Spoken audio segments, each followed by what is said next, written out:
आकाशवाणी छत्रपती संभाजीनगर केंद्र प्रासंगिक.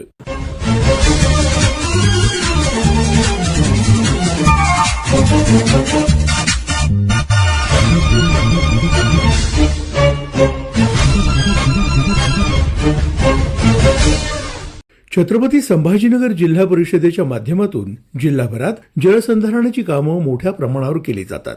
सिंचन तलाव, कोल्हापुरी बंधारे, सिमेंट नाला बांध, नाला खोलीकरण आणि रुंदीकरण, पाझर तलावातील गाळ उपसा अशा विविध प्रकारच्या कामांबाबत मान्यवरांनी दिलेली माहिती आज प्रासंगिक या सदरातून आपण ऐकणार आहोत. छत्रपती संभाजीनगर जिल्हा परिषदेचे मृद आणि जलसंधारण विभागाचे कार्यकारी अभियंता कपिल बेडगर यांनी सिंचन विभागामार्फत राबवण्यात येणाऱ्या विविध कामांबाबत सविस्तर माहिती दिली. ते म्हणाले, जे स्ट्रक्चर आमच्या जिल्हा परिषद सिंचन विभागातर्फे बांधण्यात येतात 0 ते 100 हेक्टर क्षमतेचे जे स्ट्रक्चर असते सर्व, त्यामध्ये सिंचन तलाव असतील, पाझर तलाव असतील, गाव तलाव असतील, कोल्हापुरी टाईपचे बंधारे, सिमेंट नाला बांध, असे विविध प्रकारचे नाला खोलीकरण, रुंदीकरण, पाझर तलावातला, सिंचन तलावातला गाळ काढणे, शेतकरी हिताचे विविध काम आपल्या विभागामार्फत केले जातात. ज्याच्यामध्ये छत्रपती संभाजीनगर तालुक्यामध्ये या जिल्हा परिषद सिंचन विभागामार्फत आतापर्यंत सिंचन तलाव जे आहेत, जे मोठे तलाव म्हणतो आपण, ते 43 सिंचन तलाव या विभागामार्फत बांधण्यात आलेले आहेत. त्यात पैठण तालुक्यामध्ये 5 आहेत, संभाजीनगर तालुक्यात 4 आहेत, गंगापूरमध्ये 1 आहे, वैजापूरमध्ये 4 तलाव आहेत, कन्नडमध्ये 4 तलाव आहेत, खुलताबादमध्ये 4 तलाव आहेत, सिल्लोडमध्ये 6 आहेत, सोयगावमध्ये 11 आहेत आणि फुलंब्रीमध्ये 4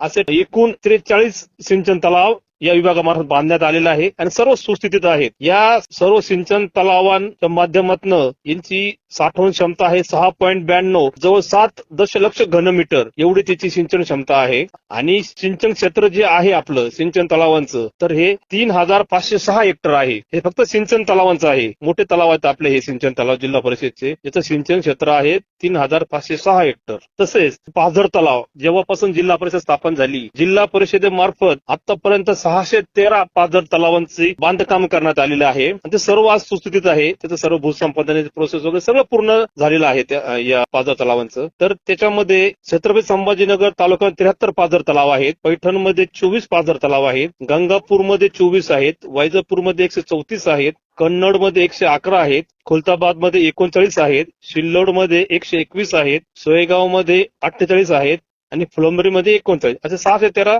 पाझर तलाव आहेत. आणि पाझर तलावाची जी मूळ संकल्पना आहे, पाणी अडवून पाणी जिरवणे, सिंचन तलावाची जी संरचना आहे किंवा सिंचन तलावामागचा जो उद्देश आहे, सिंचन तलावातनं त्यातनं आपण उपसा सिंचन योजना करतो किंवा त्याला खाली छोटे कॅनॉल असतात, त्याच्यामधनं किंवा लोकांच्या विहिरीला आपण उपसाला परवानगी देऊन त्याचे सिंचन केलं जातं. पण पाझर तलाव हे इनडायरेक्ट सिंचन असतं. इनडायरेक्ट सिंचन म्हणजे पाझर तलावाने आपल्या वॉटर टेबल जे आहे, भूजल पातळी जी आहे ती वाढवण्याचं काम आपले पाझर तलाव करतात. आता हे जे टोटल पाझर तलाव आहेत, तर याच्यामध्ये 613 पाझर तलाव जे आहेत आपले, तर त्यांचं सिंचन क्षमता जी आहे तर ती 22,586 हेक्टर आहे सिंचन क्षमता. म्हणजे एवढं 22,586 हेक्टर सिंचन क्षमता वाढलेली आहे आपल्या जिल्ह्याची, जे आपले टोटल पाझर तलाव आहेत त्यांच्यामुळे. तसेच 42 गाव तलाव पण आहेत, जे 5 संभाजीनगर तालुक्यात आहेत, 5 गंगापूरमध्ये आहेत, 25 वैजापूरला आहेत आणि 7 कन्नडला आहेत. असे टोटल 42 गाव तलाव आहेत. तर गाव तलावांमधनं पण जवळजवळ 490 हेक्टर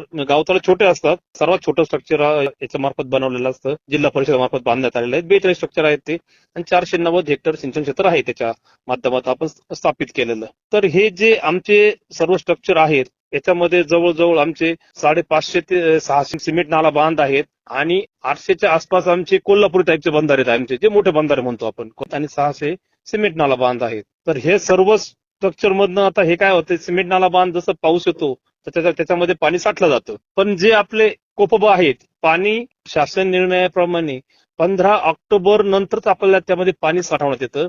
आपला बंधारा मोकळा झाला कोपब का आपण त्याचे निडल्स परत टाकते, निडल्स काढून घेतो आणि 15 ऑक्टोबरला निडल्स टाकणं अपेक्षित असतं. तर हे आपण ग्रामपंचायतीमार्फत हे प्रोसेस करत असतो.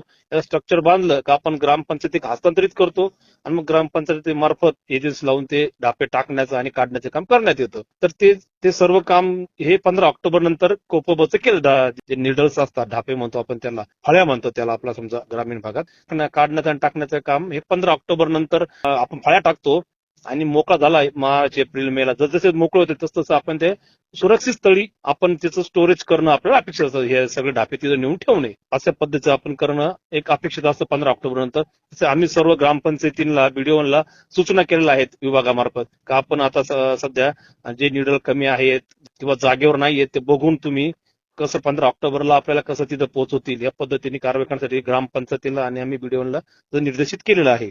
दुसरा विषय आता इथं आहे नाला खोलीकरण व रुंदीकरण आणि दुसरी गाळमुक्त धरण गाळयुक्त शिवार. ही जी एक शासनाची महत्वाकांक्षी योजना आहे. जे काय झाले वर्षानुवर्ष जे आपले पाझर तलाव आहेत किंवा सिंचन तलाव आहेत मोठे तलाव असतात ज्यांना खूप दूरनं काही काहींचा कॅचमेंट एरिया मोठा असतो तर खूप दूरनं पाणी येत असतं त्या तलावामध्ये.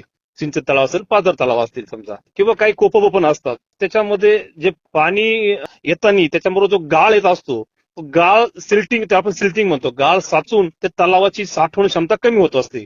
वर्षानुवर्ष जसं आता 72ला काही पाझर तलाव झालेले त्याला एवढा मोठा काळ झाला त्याला 50, 60 वर्ष 70 वर्ष झाले काहींना पूर्ण काही 70ला पूर्ण झाले काही 80ला पूर्ण झाले.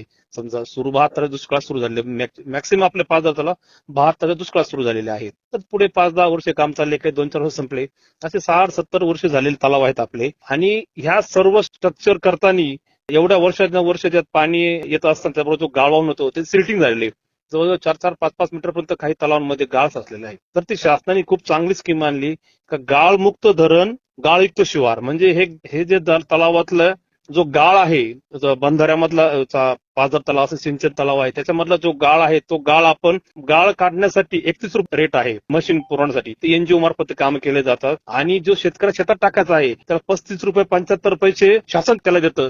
शेतकऱ्या शेतात आपण त्याला पोच करतो त्याला लीड चार्जेस दिले पर क्युबिक मीटर 35 रुपये 75 पैसे प्रमाणे आपण त्यांना ते शेतात पोच करण्यासाठी आपण त्यांना अनुदान पण देतो. तर त्या शेतकऱ्यांचे कॅटेगराईज केलेले आहे. अल्पभूधारक शेतकऱ्याला अगोदर प्रायोरिटी मागासवर्गीयांना प्रायोरिटी अंध अपंग त्यांना अजून वेगळ्या पद्धतीच्या प्रायोरिटी त्यांना शासनाने निकष दिले. निकषाप्रमाणे आपण शेतकऱ्यांना गाळ पण देतो. आणि दुसरा त्याचा मूळ फायदा काय होतो की जमिनी सुपीक व्हायला लागल्यात. फायदा असा असतो आपली तलावाची सिंचन क्षमता पण वाढते एका बाजूला आणि दुसऱ्या बाजूला जिथं शेतकरी नापीक जमिनी आहेत तिथं आपण गाळ टाकून तिथं जमीन पण सुपीक होतात. म्हणजे हा खूप चांगली स्कीम आहे. आपण जो आपला तलावाचा साठा आहे तो पुनर्स्थापित करतो. मूळ सिंचन क्षमता आहे पाझर तलावाची ती पुनर्स्थापित करतो आपण आणि दुसऱ्या साईडला आपण शेतकऱ्यांची शेती पण सुपीक करतो. म्हणजे दोन्ही गोष्टी झाल्यामुळे याचा इतका चांगला रिझल्ट मिळाला. अक्षरशः माळ रानावरती चांगली शेती आज आपण बघतो. तिथं पिकं घेतात माळ रानावरती तर काही पिकत नव्हतं तिथं पिकं आज आपण घ्यायला सुरुवात केलेली आहे. हे खूप चांगलं यश आहे या स्कीमचं. 2024 पासून आपण त्यामध्ये नाला खोलीकरण रुंदीकरण हे एक शासनाने स्कीम आणलेलं आहे. नाला खोलीकरण व रुंदीकरण त्यामध्ये जे नाले आहेत वर्षानुवर्ष तिथं पण सिल्टिंग होत नाल्यांची पण साठवण क्षमता कमी झालेली असते. पण ते पण आपण नाला खोलीकरण गाळ आहे तो काढून आपण बांधावर टाकतो. काही शेतकरी सो खर्चाने घ्यायला इच्छुक असले तिथले ते पण आपण त्यांना पुरवतो आणि त्याच्यामध्ये पण चांगल्या मोठमोठे कामं झाले आहेत आणि इतका सुंदर साठा झालेला आहे नाला खोलीकरणामध्ये. पण त्याच्या खाली जे स्ट्रक्चर आहेत त्यांचं बॅकवॉटरमध्ये किंवा पाणी साठवण क्षमतामध्ये चांगल्या प्रमाणात वाढ झालेली आहे. म्हणजे ही स्कीम तशी कमी खर्चामध्ये जास्त रिझल्ट देणारी स्कीम ही गाळमुक्त धरण गाळयुक्त शिवार तसेच नाला खोलीकरण रुंदीकरण अशा पद्धतीने आपण काम केलेलं आहे. आणि हे सर्व जे पाझर तलाव आहेत हे पाझर तलावांना त्याचे आज आपल्याला चांगले रिझल्ट पाहायला मिळत आहेत. त्याच्या मार्फत आम्ही शेतकऱ्यांच्या जीवनामध्ये कसा आनंद आणता येईल विभागात सध्या काम करतोय. छत्रपती संभाजीनगर इथल्या ग्रामविकास संस्थेच्या माध्यमातून जिल्ह्यात विविध गावांमध्ये आतापर्यंत जलसंधारणाचे अनेक उपक्रम राबवण्यात आले. ग्रामविकास संस्थेचे सचिव आणि जल पुरस्कार जलभूषण तसंच शेतीमित्र पुरस्कारानं गौरवण्यात आलेले नरहरी शिवपुरे यांनी याबाबत माहिती दिली. ते म्हणाले, जलसंधारण एकात्मिक जल व्यवस्थापन माथा ते पायथा पाणलोट क्षेत्र विकास प्रकल्पाच्या माध्यमातून काही पथदर्शी प्रकल्प राबवलेले आहेत. मराठवाड्यातला दुष्काळ निवारणाचा पथदर्शी प्रकल्प जो चित्ते नदी पुनरुज्जीवन अभियानाच्या माध्यमातून छत्रपती संभाजीनगरच्या दक्षिणेला असलेल्या चित्ते व्हॅली खोऱ्यामध्ये हा प्रकल्प राबवण्यात आला. 2012 सालच्या दुष्काळाच्या पार्श्वभूमीवर या प्रकल्पाला या चित्ते नदी खोऱ्यातील लोकांनी भरभरून असा प्रतिसाद दिला आणि आम्ही या गावकऱ्यांना सर्वांना चित्ते नदी पुनरुज्जीवन म्हणजे अभियान म्हणजे काय या माध्यमातून नेमका काय कार्यक्रम राबवण्यात येणार आहे. यामध्ये माथा ते पायथा पाणलोट प्रकल्प असेल, चित्ते नदी नाले ओढ्याचं रुंदीकरण खोलीकरण असेल, साखळी पद्धतीचे सिमेंट बंधारे असतील, कंपार्टमेंट बंडिंग असेल, डीप सीसीटी असेल, शेततळे असतील, मोठ्या प्रमाणात गाळ काढण्याचा कार्यक्रम असेल, हा सर्व जर कार्यक्रम आपण या ठिकाणी राबवला तर वर्षानुवर्ष आपण जे दुष्काळ भोगत आलेलो आहोत, हा दुष्काळ कायमचा आपण हटवू शकतो. अशा प्रकारची संकल्पना, अशा प्रकारचा प्रस्ताव या चित्ते नदी खोऱ्यातील सर्व प्रमुख 12 गावातून ग्रामसभेच्या माध्यमातून लोकांसमोर हा प्रस्ताव आम्ही मांडला. दुष्काळाचे चटके भोगत असलेले, पिण्याच्या पाण्यासाठी, टँकरसाठी दिवस दिवस वाट पाहणारे या भागामध्ये त्यावेळेस 2012ला रामकृष्ण मिशन हे टँकरनं पाणी पुरवठा करण्याचं काम करायचं. या पार्श्वभूमीवर आम्ही लोकांना अशा प्रकारचा एक अभिनव दुष्काळाला कायमची मुक्ती देण्याचा प्रकल्प आम्ही लोकांसमोर मांडला. ते लोकांनी मनोमन स्वीकारला. लोकांनी याच्यामध्ये तन मन धनाने सगळं सक्रिय योगदान दिलं. या प्रकल्पाचं आपल्या सर्वांच्या माहिती करता जे एक अभूतपूर्व असं जे वेगळेपण राहिलं ते कन्व्हर्जन. म्हणजे या शासनाच्या ज्या वेगवेगळ्या योजना आहेत, जलयुक्त शिवार अभियान असेल, गाळमुक्त धरण, गाळयुक्त शिवार असेल, अशा ह्या शासनाच्या वेगळ्या योजना कन्व्हर्जनच्या माध्यमातून या ठिकाणी आम्ही सक्रिय लोकसहभागातून राबवल्या. एक महत्वपूर्ण कार्यक्रम आम्ही या ठिकाणी घेतला, जे धुळे सोलापूर हायवेचं जे काम चालू आहे, या हायवेला लागणारं माती मुरुम आम्ही या आमच्या चित्ते नदी खोऱ्यातून नाले रुंदीकरण खोलीकरणातून त्यांना उपलब्ध करून दिला. याचा फायदा मोठ्या प्रमाणात असा झाला की आमचं करोडो रुपयाचं काम हे मोफत झालं. हे मी आपल्याला सर्वांना याच्यासाठी आवर्जून सांगतोय की अशा प्रकारचे प्रयोग, अशा प्रकारचे प्रकल्प, अशा प्रकारच्या अभिनव संकल्पना आपणही आपापल्या परिसरामध्ये राबवू शकता.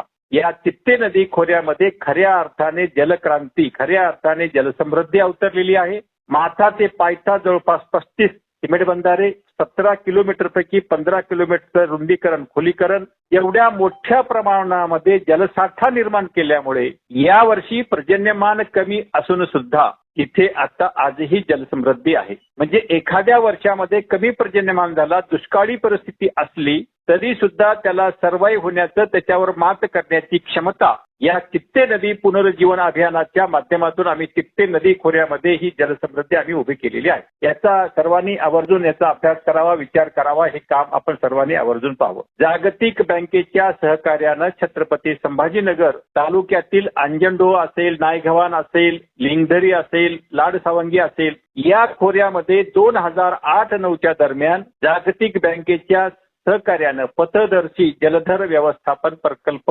त्याच्यावर ॲक्युफर बेस सायंटिफिक पद्धतीनं, म्हणजे जे निसर्ग आपल्याला पाणी देतो, या पाण्याचा तिथलं जमीन, तिथलं उतार, तिथली माती, तिथला शिवार, त्याचा शास्त्रोक्त अभ्यास करून जमिनीच्या पोटामध्ये रिचार्ज होणारे पॉइंट आयडेंटिफाय करून त्या भागातले ॲक्युफर, ज्याला आपण पाण्याचे झरे किंवा पाणी साठवून ठेवण्याची क्षमता असलेले अशा प्रकारचे झरे, आम्ही या रिचार्जच्या माध्यमातून आम्ही तिथं गाळमुक्तीचा कार्यक्रम असेल, साखळी पद्धतीचे सिमेंट बंधारे असतील, रेन वॉटर हार्वेस्टिंग असेल, पाण्याचा ताळेबंद असतील, पीक पद्धतीचा विचार असेल, या सर्व तंत्राचा अभ्यास करून, विचार करून लोकसहभागातून अशा प्रकारचा जागतिक बँकेचा पथदर्शी जलधर व्यवस्थापन प्रकल्प राबवला. त्यामुळे या भागातलं कायमप्रमाणे दुष्काळ हटवण्यासाठी, त्या गावातलं जे वर्षानुवर्षे पिण्यासाठी टँकर लावावा लागत होता, ते टँकर मुक्त गाव करण्यासाठी या ठिकाणी आम्हाला मोठ्या प्रमाणात यश मिळालं. आदर्श गाव प्रकल्प ववा, पहिल्या टप्प्यामध्ये आम्ही तिथं आपला विकास आपल्या हाती विशेष प्रकल्प ववा राबवला.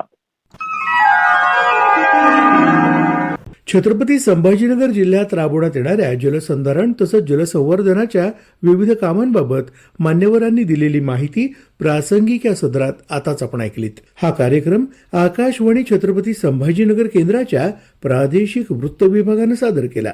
सादरकर्ते समरजीत ठाकूर, निर्मिती सहाय्य धनंजय ब्रह्मपूरकर.